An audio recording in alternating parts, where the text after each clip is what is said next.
오늘 설교는 제가 옛날에 어릴 때 들었던 이야기를 하면서 시작해 보고자 합니다. 옛날에 한 신앙 좋은 그리스도인이 한 사람이 있었습니다. 이 사람은 하나님이 살아계심도 믿었고 하나님의 절대적인 주권도 믿었고 하나님이 모든 일을 하실 수 있다라고 믿는 사람이었어요. 근데 그 사람이 어느 날은 이제 등산을 하러 산에 갔는데 오늘따라 나무들이 너무 아름다워 보였던 거죠. 그래서 그 나무들을 보고 두 손을 들고 이렇게 기도를 했어요. 하나님, 저 나무들이 하나님을 찬양하고 하나님을 예배하는 나무들이 되게 해주십시오. 그렇게 기도를 했어요. 그리고 또 등산을 한창 하다 보니 옆에서 바스락 소리가 들려서 쳐다보니 웬 토끼 한 마리가 뛰어가는 거예요. 그래서 또 그 자리에 멈춰서서 두 손을 들고 하나님, 저 토끼도 하나님을 찬양하는 토끼가 되게 해주십시오 라고 기도를 하고 다시 등산을 시작했습니다.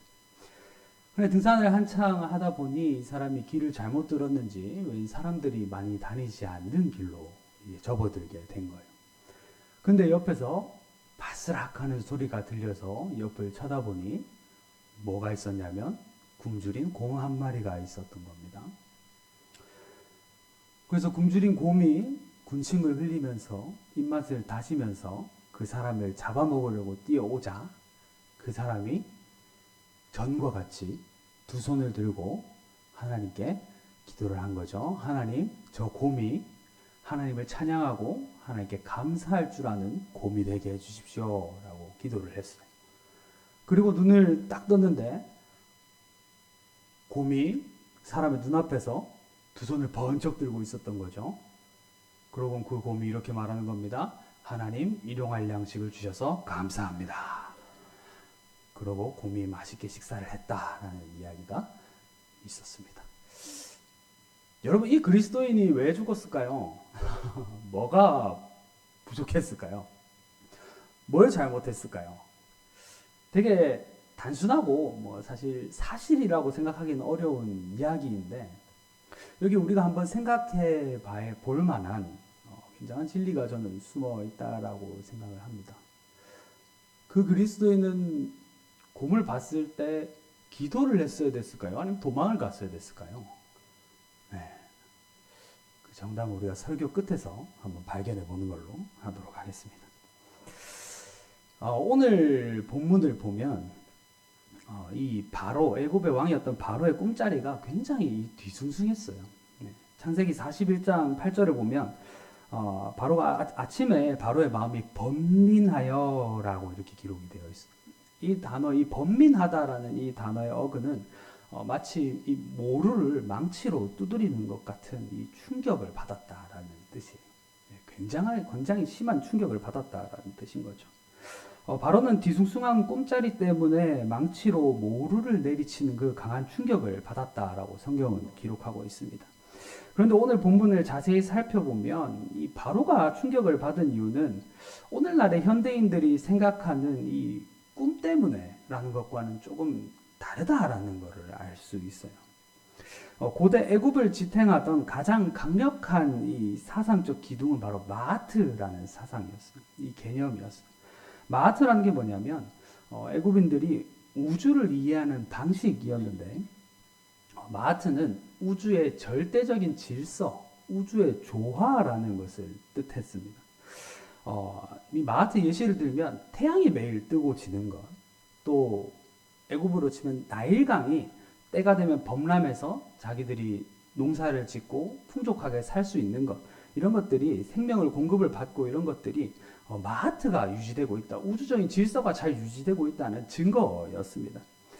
그런데 이 애굽을 다스리는 이 파라오라는 존재는 어떤 존재였냐면 그는 단순히 정치적인 이 권력을 쥐고 신들을 대리하는 사람이 아니라 왕 노릇하는 사람이 아니라 이 신들을 대리해서 이 애굽 땅에 마하트의 질서를 유지해야 하는 우리 기독교식으로 표현하면 제사장적인 역할, 또 신과 인간 사이에 땅 사이에 중재자적인 역할이었다는 거죠.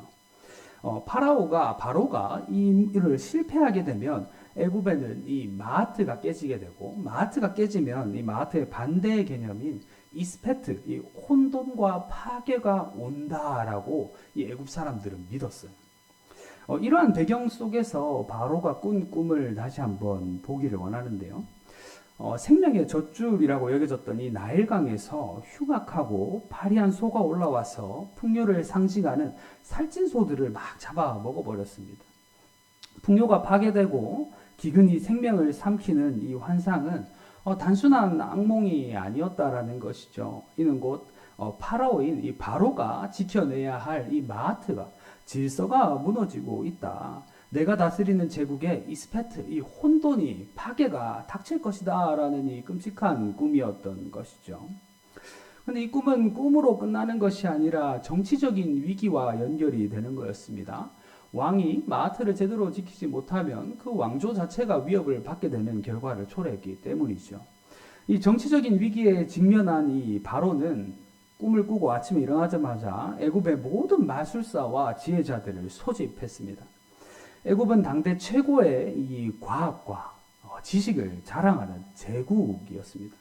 당대 최고의 과학과 지식을 자랑하는 그 제국 안에서도, 그 나라 안에서도 가장 뛰어나고 똑똑한 사람들, 그 최고의 엘리트들이 바로 이 바로가 불러 모은 마술사와 지혜자들이었다라는 것이에요. 오늘날로 치면 이 각 분야의 전문가들 또는 뭐 국가 위기 상황에 국가 정책을 자문하는 자문단들을 다 불러 모은 셈이었던 것이죠. 또 이 애굽에는 그 궁정에 수백 년간 이 누적이 되어 있던 거대한 빅데이터가 존재했습니다. 이 꿈 해몽 매뉴얼이 존재했어요. 이 꿈 해몽 매뉴얼을 보면은 이전까지 왕들이 꿈을 꾸고 그 꿈을 어떻게 해석해야 되고 이 꿈은 어떤 뜻이고 이런 것들이 다 적혀 있는 책이 있었다는 거예요. 근데 이 파피루스, 이 해몽 매뉴얼에 수많은 꿈의 사례와 그에 따른 해석이 빼곡히 기록되어 있었는데도 불구하고 아무리 책을 뒤져도 바로가 꾼 전대미문의 꿈에 대한 이 데이터가 전혀 없었다는 것이죠. 이것은 단순히 우리가 생각하는 이 오늘날의 사람들이 생각하는 악몽을 꿨다, 좀 꿈자리가 뒤숭숭했다, 이 정도의 문제가 아닌 거죠. 애굽의 정책을 결정해야 되고 나라가 나아가야 될 방향을 결정해야 되고, 근데 그 나라가 나아갈 방향을 전혀 결정하지 못하고 또 애굽의 바로의 자신의 왕조가 위협을 당할 수도 있는 이 정치적인 위기가 다가왔다라는 것이에요. 또한 이 바로가 꾼 꿈의 내용이 더 큰 문제였습니다. 바로의 꿈은 단순한 자연재해나 이 경제적인 기근을 예고하는 수준을 넘어서 애굽 제국의 전체를 뒤흔들 만한 이 끔찍한 이 종교적 위기였음을 우리는 한번 주목해 볼 필요가 있습니다. 고대 애굽 사람들에게 나일강은 그저 물이 흐르는 자연 환경이 아니었습니다.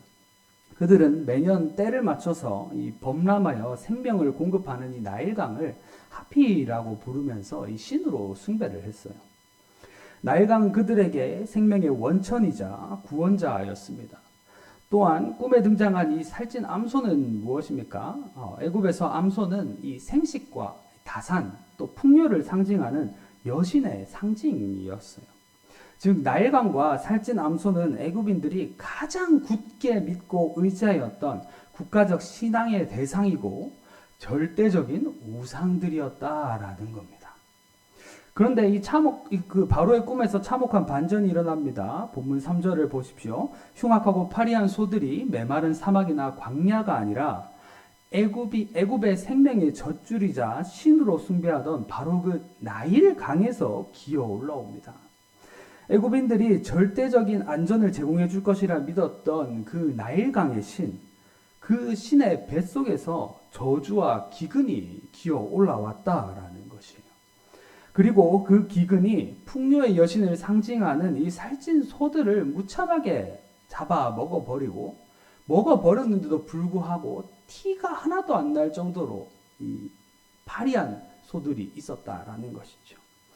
이 장면은 애굽인들의 세계관에서는 자신들의 세계관이 상상조각나는 이 순간입니다. 자신들에게 영원한 생명을 줄 것이라, 자신에게 영원한 풍요를 줄 것이라 여겼던 이 신들이 오히려 나일강에서 죽음이 잉태되고 재앙이 잉태되고 또 풍요의 신이 철저하게 뜯어먹히는 환상, 이것은 애굽인들 입장에서는 종교적인 대위기였다라는 거예요. 바로가 꿈에서 깨어서 번민하였던 것, 겨우 악몽 하나 꾼 것 가지고 무슨 그런 망치로 모루를 친 듯한 충격을 받느냐라고 우리는 생각할 수 있지만, 그가 꿈자리가 뒤숭숭했다는 것은 오늘날 우리가 생각하는 그냥 악몽을 꿨다 정도의 수준이 아니라 정치적으로 또 자신들이 이때까지 믿어왔던 이 종교적으로 굉장히 큰 재앙이 앞으로 닥쳐올 것이라는 두려움이 바로를 휘감았을 것이다 라는 거예요. 그렇다면 여기서 우리는 질문을 한 가지 던져 보아야만 합니다. 왜 그 애굽의 똑똑한 지혜자들이 단 한 명도 입을 열지 못했을까요? 이 왜 수백 년간 축적되어 온 그 애굽의 나라의 빅데이터가, 이 파피루스가, 꿈 해몽집이 하루아침에 먹통이 되고 이 종이장에 불과하게 되어 버렸을까요? 이 부분을 해석하는 데 있어서 기독교의 신학자 존 칼빈은 이 장면을 두고 하나님께서 애굽 지혜자들의 눈을 가리시고 지혜를 거두어 가심으로써 세상 철학의 무능함을 폭로하셨다고 주석합니다. 당대 최고의 지성을 마비시키고 자신들에게 풍요를 가져다 준다고 믿었던 이 우상들이 거짓임을 철저하게 드러내시는 분, 이 거대한 위기의 배후에서 이 무대를 세팅하고 계시는 분, 그분이 바로 우리가 믿는 창조주 하나님이셨다라는 거예요. 우리의 눈으로 우리 보기에는 바로가 또는 힘 있는 나라의 몇 사람이, 이 지혜자들이 애굽이라는 나라를 통치하는 것처럼 보이지만 결국 이 이방 나라라 불리는 애굽조차도 하나님의 주권 속에 떨어져 있었다. 하나님의 통치하심 아래에 있다라는 것을 오늘 본문이 드러내주고 있는 것입니다.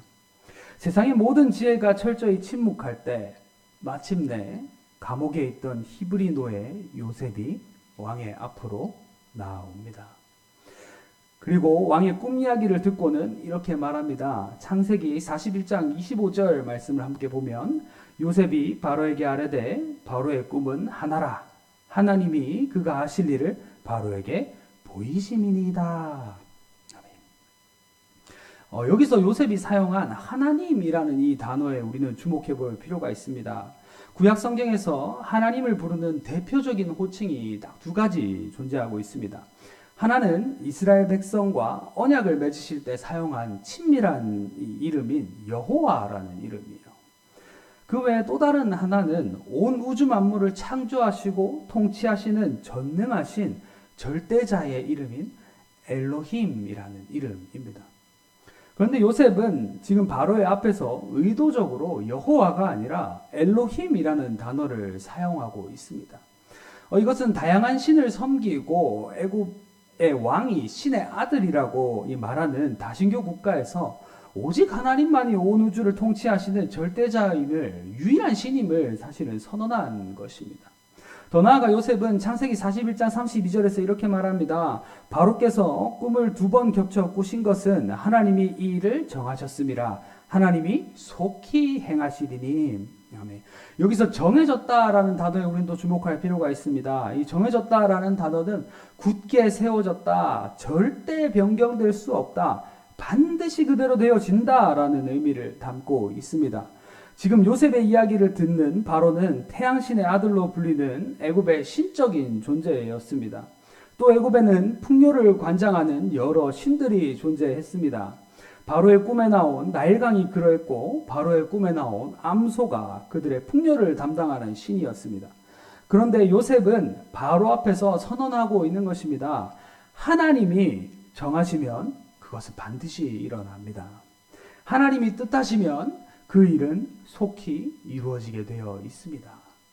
당신의 나일강의 신들이나 암소의 신들이 그것을 뒤집을 수 없습니다. 라고 이야기를 하고 있는 거예요. 하늘교회 성도 여러분, 오늘날 우리에게도 이 믿음이 있기를 소망합니다. 세상의 권력이 아니라 우리가 믿는 그 하나님이 온 우주의 통치자이십니다. 우리가 마음에 믿고 있는 여러 우상이 아니라 오직 하나님 한 분만이 진정한 우리의 공급자가 되십니다. 세상이 말하는 이 신인 나일강은 언제든지 변할 수 있습니다. 넘치지 않아서 그 나라의 재앙이 될 수도 있고, 넘쳐 흘러서 그 나라의 재앙이 될 수도 있고, 언제든지 변할 수 있습니다. 우리가 영원할 것처럼 여기고 있는, 우리가 믿고 있는 하나님 외에 우상으로 삼고 있는 그것이 무엇이 되었던, 우리가 가진 재물이 되었던, 우리가 가진 안정적인 직장이 되었던, 나의 건강이 되었던, 우리가 믿고 있는 우상, 그 살찐소들은 언제나 이 기근의 파리한 소에게 먹힐 수 있음을 반드시 기억하시기를 바랍니다. 그러나 우리가 믿는 하나님, 우리가 예배하는 그 하나님은 어제나 오늘이나 변함없이 절대적인 주권으로 자신의 뜻을 반드시 성취하시는 하나님이심을 기억하시기를 바랍니다. 우리가 믿는 하나님이 그런 하나님인데, 우리가 믿는 하나님이 이 애굽이라는 나라, 이방 나라, 이스라엘이 아닌 다른 신을 섬기는 나라에도 영향력을 끼치고 다른 모든 우상들을 부시는 그런 하나님이신데, 그런데 우리가 이 절대적인 하나님의 주권에 대해서 가끔 오해하는 경우가 있습니다. 하나님이 정하셨다, 하나님이 알아서 하신다, 하나님의 뜻은 반드시 이루어진다, 이런 이야기를 너무 과하게 적용을 해서 자신의 노력을 배제해 버리는 경우가 있다라는 것이죠. 아까 설교 서두에서 그런 이야기를 나눴습니다. 믿음 좋은 그 신앙인이 곰에게 왜 잡아먹혔겠는가? 곰을 마주했을 때 그 신앙은 기도를 했어야 됐는가? 아니면 도망을 갔어야 됐는가? 라는 질문에 있어서 제가 얼마 전에 아내와 이런 이야기를 나눈 적이 있어요. 아내와 하루는 이 재정에 관해서 대화를 나눈 적이 있습니다.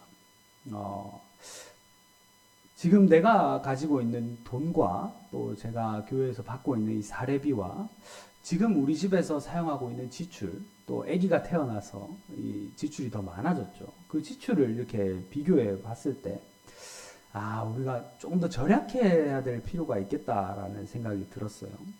그래서 이대로 가다가는 빠른 시간 내에 이 거짓골을 못 면하겠다라는 생각이 들어서 아내와 앉아서 그 재정에 대한 이야기를 나눴습니다. 아내에게 우리가 지출을 조금 더 절약해야 될 필요가 있겠다. 이대로 가다가는 이 빠른 시일 내에 우리 지갑에 빵꾸가 나는 일이 발생할 것 같다라는 이야기를 했어요. 그러니까 아내가 이렇게 말하더라고요. 염려하면서 어떻게 지출을 줄이지 이렇게 생각하고 있는 저를 향해서 이렇게 이야기하더라고요. 아내는 자기가 사는 인생에서 나는 아내의 말 그대로 하겠습니다. 자기가 인생을 살면서 정말 돈이 없어서 걱정하고 염려하고 이 일을 어떻게 해결을 할까 고민한 순간이 정말 많았는데 그때마다 나를 굶기시지 않는 하나님을 나는 마주했다라고 이야기를 하는 거예요. 그때마다 나를 보호하시고 나를 지키시는, 나에게 채워주시는, 공급해주시는 그 하나님을 나는 항상 마주했어. 이번에도 하나님이 분명히 채우실 거야. 이번에도 하나님이 분명히 우리의 가정을 지켜주실 거야. 이렇게 이야기를 하는 거예요. 야, 사모 아무나 하는 거 아니다, 그죠? 누가 목사고 누가 사모인지 참 잠깐 부끄러움을 느껴질 정도로 아내의 그 고백이 참 마음에 많이 와닿았었습니다. 그런데 그런 감동적인 이야기를 한 아내가 이제 자리를 뜨려고 하자 제가 다시 아내를 붙잡은 거죠. 그래, 하나님이 채우시는 건 알겠는데 우리가 지출에 대한 이야기는 해야 돼. 우리가 앞으로 지출을 어떻게 할지 계획은 반드시 세워야 돼. 이렇게 이야기를 하고 아내와 앉아서 많은 대화를 나눴던 기억이 납니다. 이 재정을 어떻게 사용할 것인가, 어떻게 아낄 것인가, 그렇게 치밀하게 열심히 계획을 했던 기억이 납니다. 하나님이 내 삶을 책임지실 것이기 때문에 염려하지 말고 걱정하지 말아야 한다라는 것은 우리 신앙인들이 반드시 가지고 있어야 되는 믿음이 아닌가 생각합니다. 우리가 굶어 죽을까, 우리가 돈이 없어서 먹을 것이 없어서 굶어 죽을 것을 생활에 필요한 것이 없어서 죽을 것을 염려할 필요는 없는 것 같아요. 하나님이 분명히 우리를 채우시고 우리에게 공급해 주실 것이라는 믿음이 우리 안에 있어야 하는 것 같아요.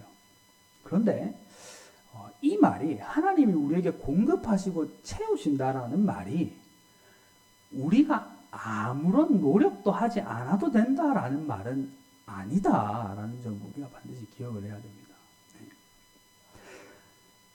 이것을 다른 말로, 조금 어려운 말로 하면 이 운명론이라고 하는 거죠. 이런 운명론적인 함정에 빠져 있는 사람들이 가장 많이 하는 말이 그거예요.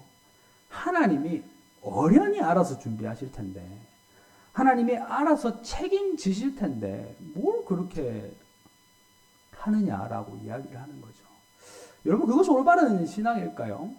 하나님이 우리를 채우시고 우리를 지키시고 우리를 돌보실 것이니까 우리는 아무것도 안 하고 자리에 앉아서 말씀 읽고 찬양하고 기도하기만 하면 하나님이 내 모든 필요를 채우시는 것이 이 올바른 신앙의 모습일까요? 저는 그 점에서 조금 질문을 던지고 싶었습니다. 고민 눈앞에 다가왔는데 그 자리에서 기도만 하고 있는 것이 올바른 모습일까? 아니면 곰이 나에게 오면 내가 잡아먹힐 것이라는 것을 하나님이 나에게 지혜로 알게 하셨으니, 이성으로 알게 하셨으니 도망가야 된다라는 결론에 도달하는 게 올바른 신앙인의 모습일까? 라는 질문을 우리가 한번 던져보자라는 것이죠.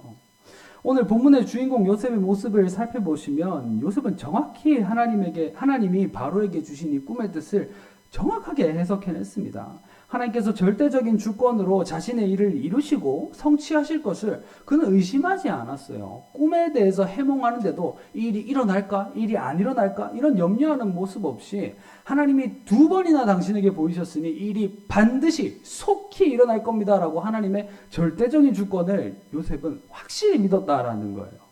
그런데 그는 동시에 하나님께서 자신에게 주신 지혜와 명철을 사용하여서 이 미래에 올 흉년에 대비하고 있음을 우리는 발견하게 됩니다. 창세기 41장 34절에서 36절까지 우리가 같이 읽어보도록 하겠습니다. 같이 읽겠습니다. 시작.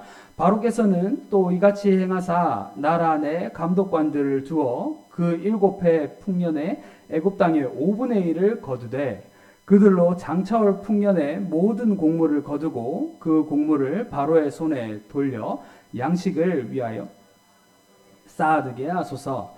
이와 같이 그 곡물을 이 땅에 저장하여 애굽 땅에 임할 7해 흉년에 대비하시면 땅이 이 흉년으로 말미암아 망하지 아니하리이다. 아멘. 우리 사랑하는 하늘교회 성도 여러분, 요셉의 이 놀라운 제안을 보십시오. 그는 7년이라는 대흉년이라는 하나님의 계시를 통찰하는 영적인 깊이를 가졌을 뿐만이 아니라 그 위기 속에서 살아남기 위해 매년 20%의 곡식을 저장하다는 아주 치밀하고 이 현실적인, 이 행정적인, 실천적인 대안을 제시합니다. 이것이 바로 성경이 우리에게 말하는 참된 섭리의 신앙을 가진 지혜자의 완벽한 모습이 아닐까 저는 생각합니다. 계시와 뜻은 철저히 하나님으로부터 옵니다. 온 세상의 통치, 온 세상을 어떻게 운영하실 건가? 그건 하나님의 절대적인 주권입니다. 그런데 그 뜻을 내가 알았다면, 하나님의 뜻과 하나님의 계획을 우리가 알았다면 그것을 내 현실에 적용하고 내 현실에서 대비하는 이 대안은 하나님이 우리에게 허락하신 지혜와 실천력을 통해서 발휘되어야만 한다는 것입니다. 하나님이 다 알아서 하실 것이라 그렇게 말하면서 하나님이 다 알아서 하실 건데 뭘 그렇게 노력하고 애쓰고 힘쓰냐, 나는 아무것도 안 하고 기도만 하고 하나님만 잘 믿으면 돼, 이런 신앙의 모습은 절대 바른 신앙인의 모습이 아니라는 점입니다.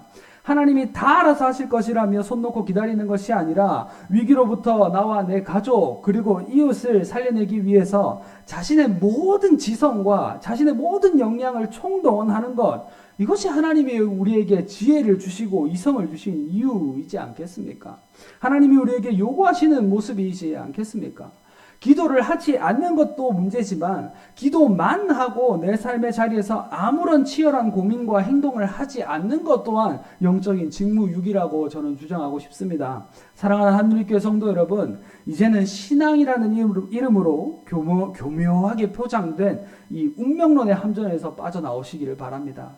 하나님은 그저 하늘에서 뚝 떨어지는 요술방망이 같은 기적으로만 일하시는 분이 아닙니다. 하나님은 요셉과 같은 청지기들의 이 능동적인 삶을 도구로 삼아 당신의 위대한 구원의 역사를 성취해 가시는 분이십니다. 온 우주의 통치자시며 어제나 오늘이나 변함없이 당신의 뜻을 이루어 가시는 그 신실하신 엘로힘의 하나님, 그 전능하신 하나님을 온전히 신뢰하십시오. 그리고 그와 동시에 오늘 내게 주어진 삶의 현장 속에서 가장 치열하고 가장 지혜로우며 가장 충성스럽게 살아가기 위해 최선의 땀방울을 흘리시는 거룩한 청지기들이 다 되시기를 주님의 이름으로 간절히 축원합니다.